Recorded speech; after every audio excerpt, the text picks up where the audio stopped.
ना अफवाहें, ना सनसनी, ना हवा हवाई बातें, सत्य और तथ्यों के साथ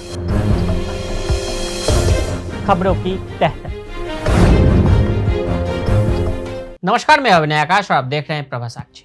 26 जनवरी आने वाली है, गणतंत्र दिवस मनाएंगे, देश का 75वां गणतंत्र दिवस। क्या क्या होगा इस दौरान? परेड निकाली जाएगी, झांकियां सजेंगी, लड्डू बटेंगे, खुशी मनाएंगे। मनानी भी चाहिए। हमारा देश आज से 75 साल पहले गणतंत्र बन चुका है, पर हमने सोचा कि सिर्फ लड्डू, खुशियां और परेड तक ही क्यों। जरा ठीक से अपने गणतंत्र के बारे में बात कर ले। हम जब छोटे थे तो मजाक में अपने दोस्तों से सवाल पूछते थे, इस साल 26 जनवरी कौन सी तारीख को पड़ रही है। फिर हमारे दिमाग में आया कि गणतंत्र दिवस 26 जनवरी को ही क्यों मनाया जाता है। आप कहेंगे कि कैसा सवाल है, सब जानते हैं 26 जनवरी 1950 को देश का संविधान लागू हुआ था। लेकिन अगला सवाल आएगा कि संविधान लागू करने के लिए 26 जनवरी की तारीख ही क्यों चुनी गई। 1 जनवरी चुन लेते, 14 जनवरी को मकर संक्रांति है तब चुन लेते, लेकिन 26 तारीख ही क्यों। आज आपको अतीत के उस सुनहरे दौर में लिए चलते हैं जहां से संविधान की ये यात्रा शुरू हुई। कब बना, कैसे बना, किस किस ने बनाया और क्यों बनाया। तो चलिए लिए चलते हैं वहां जहां से कहानी शुरू हुई थी, हमारे संविधान की।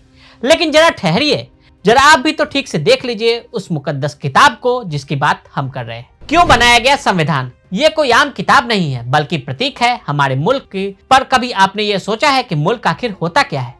समाजशास्त्री कहते हैं कि एक ही नस्ल, धर्म, जुबान, परचम और हुक्म को मानने वाले बाशिंदों के समूह से एक मुल्क बना है। मगर हिंदुस्तान जैसी बहुत सी भाषाएं, जातियां, प्रजातियों वाले सब कॉन्टिनेंट को किसी तंग नजरिए से नहीं देखा जा सकता।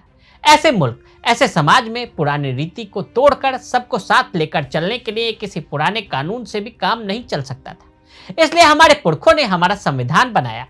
दोनों ही भाषाओं में संविधान की मूल प्रति को प्रेम बिहारी नारायण रायजादा ने लिखा। भारतीय संविधान के हर पेज को चित्रों से आचार्य नंदलाल बोस ने सजाया। इसके अलावा इसके प्रस्तावना पेज को सजाने का काम राम मनोहर सिन्हा ने किया है। कांग्रेस का लाहौर अधिवेशन आजादी से पहले की बात है। अंग्रेज देश में राज कर रहे थे, भारत वाले कहते जाओ, वो नहीं जा रहे थे। इन सब के बीच साल 1929 में दिसंबर के महीने में कांग्रेस का अधिवेशन लाहौर में पंडित जवाहरलाल नेहरू की अध्यक्षता में हुआ।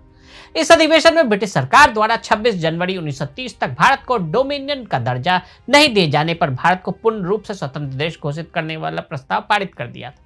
ब्रिटिश सरकार द्वारा भारत को डोमिनियन दर्जा नहीं दिए जाने के बाद कांग्रेस ने 26 जनवरी 1930 को भारत को पूर्ण स्वराज घोषित कर दिया। अब संविधान लागू करने से पहले उसे लिखना भी था। ऐसे लिखना था कि कोई पेज नहीं छूटा रह जाए।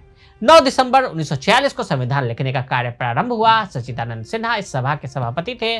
बाद में डॉक्टर राजेंद्र प्रसाद को सभापति निर्वाचित किया गया। भीमराव अंबेडकर को अध्यक्ष चुना गया। 2 वर्ष 11 महीने 18 दिन में भारतीय संविधान का निर्माण पूरा हुआ। डॉक्टर राजेंद्र प्रसाद को 26 नवंबर 1949 को भारत का संविधान सुपुर्द किया गया और इसलिए 26 नवंबर को भारत में संविधान दिवस के रूप में मनाया जाता है। गणतंत्र दिवस के दिन यानी 26 जनवरी 1950 को हमारा संविधान लागू हुआ था।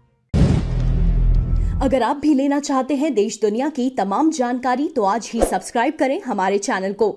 साथ ही नीचे दिए बेल आइकन को जरूर दबाएं ताकि हर अपडेट आप तक पहुंच सके।